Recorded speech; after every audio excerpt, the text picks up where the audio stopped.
ओम श्री परमात्मने नमः।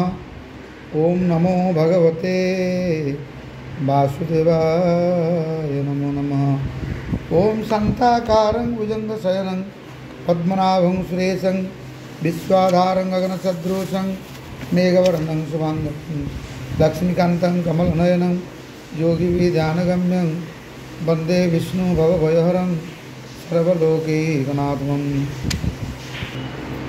ओम श्री परमात्मने नमः। अथ षष्ठाध्यायः आत्मसंयोगो योगः।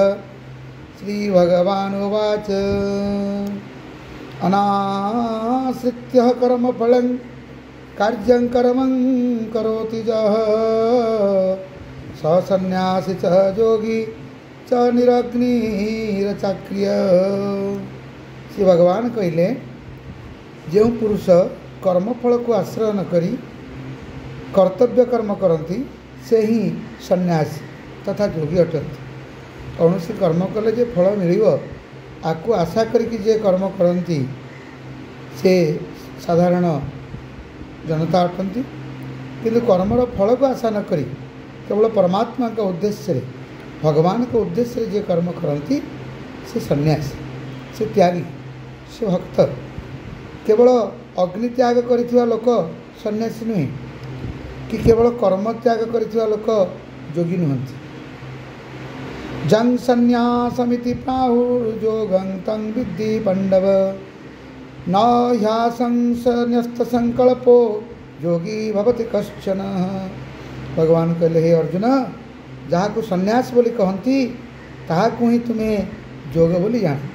सहन्यास जह सन्यास सह माने इंद्रिय, इंद्रिय मान को जे नियंत्रणाधीन करिसेंती, इंद्रिय मान को जे न्यास करिसेंती से होचन सन्यास। कारण संकल्प त्याग करनथिबा कौनसी भी पुरुष योगी हो पारंती नाही। तो जो माने संकल्प त्याग कर देछंती से माने होचंती योगी। आरुरुक्षो मुनिर्योगं कर्मं कारणमुच्यते योगारूढ़स्य तस्यैव समकारणमुच्यते। योगारूढ़ हेबाकु इच्छुक मननशील पुरुषंकर निमंते निष्काम भाव में कर्म करवा ही होची योग प्राप्तिर हेतु बोली कहा जाए। योगारूढ़ हो जावा परे से योगारूढ़ पुरुषंक सर्वसंकल्प शून्यता ही तांका कल्याणर कारण बोली कहा जाए। कौन सी संकल्प रखा जाए, संकल्प विकल्प हेबेनी जुकते पियर जननी। तमें भगवान के उद्देश्य रे यदि कौन संकल्प करा जाए ताले सेठी विकल्प कार्य आसी था। जोड़ी संकल्प नहीं सेठी विकल्प नहीं, केवल वास्तवता ही सेठारे था।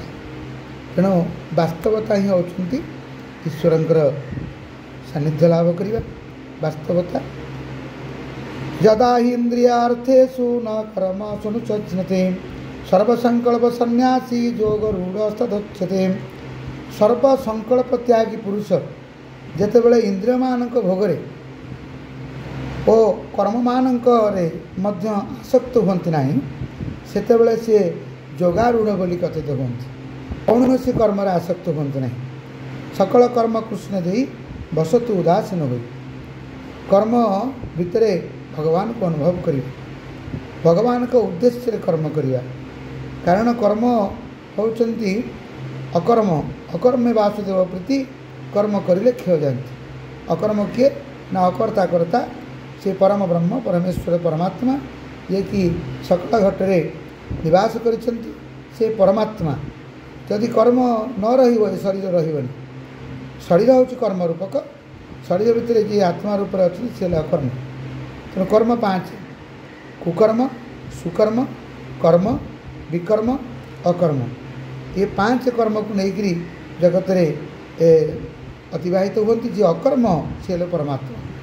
तेणु कर्म यदि सुकर्म को करा जाए, विकर्म को त्याग करी, कुकर्म को त्याग करी सुकर्म करा जाए, तेरे विकर्म रे मन स्थिर हुए। विकर्म रे मन स्थिर हेले से अकर्म रे जाकि पहुँच अर्थात परमात्मा प्राप्ति हम। तेणु उद्धरेदात्मनात्मानं नात्मानं अवसायेत् आत्मैव ह्यात्मनो बन्धु रात्मेव रिपुरात्मनः निज द्वारा निजकू संसार सागर उद्धार करने उचित, निजकू अधोगति पकाई देवा उचित नहीं। कारण मनुष्य निजे ही निजर मित्र और निजे ही निजर शत्रु अटे। जिते सात्विक कर्म करा जाए से देवदुर्लभ गुण आसे, जिते राजसिक कर्म करा जाए से राजसिक अर्थात मानवीय गुण ता पाखे जागृत हुए। जिते आसुरिक खाद्य आसुरिक क्रिया सृष्टि हुए से तम गुण जात, तम गुण ही यह सृष्टि होता है। तेणु ऊर्ध्वे गच्छन्ति सत्त्वस्था मध्य तिष्ठन्ति राजसा जघन्य गुणवर्तिता अध गच्छन्ति तामसा। तेणु जघन्य गुणवर्तिता जो तमगुणी माने से माने जघन्य गुण संपन्न होती से अधोगति ही काम्य होता है। बंधुरात्मात्मनस्तस्य येनात्मैवात्मना जितः अनात्मनस्तु शत्रुत्वे वर्तेतात्मैव शत्रुवत्। तेणु भगवान कहते अर्जुन जो जीवात्मा द्वारा मन और इंद्रिय सहित शरीर को जय करा जायछि से जीवात्मा निजे ही निजर मित्र एवं जहाँ द्वारा मन इंद्रिय और शरीर को जय करा जाए नहीं से निजे ही निजर शत्रु परि आचरण करे, अर्थात निजे निजर शत्रु हो जाए है ना। तेणु ये मन होची जेतेबेले परमात्मा के उद्देश्य समर्पित हो सेतेबेले ए मन ईश्वर केन्द्रिक हो, मन तार प्रिय हो। जितेबेले मन इंद्रिय कर्म लिप्त रही जाए एवं काम कामना भितर बुद्धि रहे से मन तार शत्रु हो जाए है। जितात्मना प्रशांत परमात्मा समाहित शीतस्नो सुख दुखेशु तथा मानपो मानय। तेणु शीत उष्म सुख और दुख तथा मान अपमान जहाँ अंतकरण वृत्ति गुड़िक संपूर्ण शांत रहती।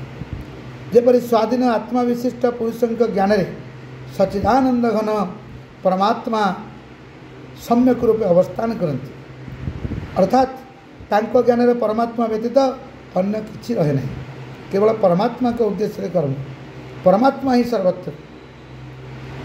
जो मैंने भावती से माने ही कौन करती ना से अंतकरण शुद्ध था, से माने सदाबले निर्विघ्न एवं अंतकरण शुद्ध पवित्र भाव से रहता है। तेणु ये से कहते जे ज्ञान विज्ञान तृप्तात्मा कुटस्थो विजितेन्द्रिय युक्त चते योगी समलोष्टाष्ट कंचन। जहाँ अंतकरण ज्ञान और विज्ञान तृप्त हो जहाँ स्थिति विकार शून्य, जहाँ इंद्रिय माने संपूर्ण वशीभूत हो संपूर्ण नियंत्रणाधीन एवं जहाँ माटी पत्थर सुना हीरा लीला मोतीमाणिक सब समान तांकु युक्त अर्थात भगवत प्राप्त योगी बोली कह जाए। तेणु सी तांकर सुवर्ण रे आसक्त न थाए ना माटी रे दुख ना समशत्रु च मित्रु च तथा मान अपमान। तेणु जो शत्रु मित्र समस्त समान, दुखरे भांगी पड़ती सुखरे स्पृहा को नियंत्रण करता। सम शीतस्नु सुख दुखेशु, सुख दुखे सब से समान थाए। तेणु केतबेले मन में दुख न थाए तांकु से भगवत परायण योगी बोली कह जाए, कारण तांकु दुख किछि करि पारे ना, भांगी पड़े ना कि सुख तांकु मध्य वशीभूत करि पारे। से समभाव संपन्न से व्यक्ति भगवत कृपा लाभ करते। सहुर्नेत्रायुदासीनं मध्ये स्तुतेषु बन्धुषु साधुषु अपि च पापेषु समबुद्धि विशिष्यते। सुहृद सुहृद किए सुहृद की ना स्वार्थ रहित होई समस्त हित साधन करथिबा लोक को सुहृद कह जाए। मित्र बैरी बैरी अर्थात शत्रु, उदासीन उदासीन अर्थात जे पक्षपात रहित केवल परमात्मा भाव में लय। मध्यस्थ मध्यस्थ किए ना उभय पक्षर जे मंगल काम द्वेष वो बंधुगण ठारे धर्मात्मा मान ठारे वो पापी मान ठारे मध्य समान भाव रखिथिबा पुरुष अत्यंत श्रेष्ठ अच्छा।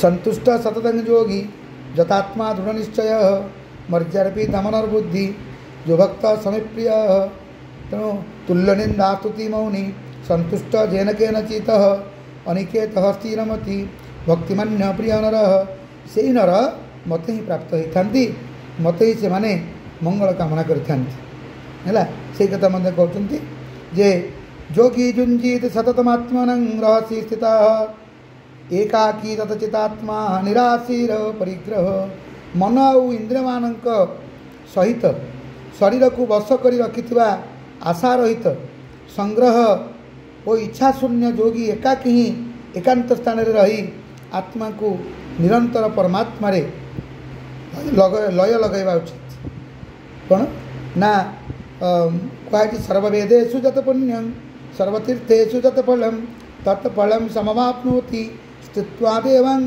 जनार्दन एकांत बसिकी यदि जनार्दन परमात्मा परमेश्वर निष्काम भाव में चिंतन करा जाए मनन करा जाए तेरे कौन हुए ना सर्ववेदर फल मिले वेद पाठ सर्व धर्मशास्त्र बा तीर्थ गमन कले जो फल मिले से समफल मिलता है तेणु कहते शुचौ उदेश प्रतिष्ठाप्य स्थिरमास्मनमत्मन नात्योचितं नाति नीचं चैलाजीनो कुशत्तरम तेणु कहते हे अर्जुन शुद्ध भूमि उपरे क्रमशः कुश तापर गोटे मृगचर्म तापर वस्त्र बिछाई अति इच्छा किंबा अति निच्चा न करी उच्चा न करी निजर आसन को दृढ़ रूपे स्थापन करी सेठारे बसी भगवान को चिंतन कले मन लय लगी जाए केमिति ना शिशाय माने ग्रीवा समसाय शिरग्रीवं धारयन्न चल स्थिर संप्रेक्ष्य नासिकाग्रं स्वे दिशास्तान अवलोकयन्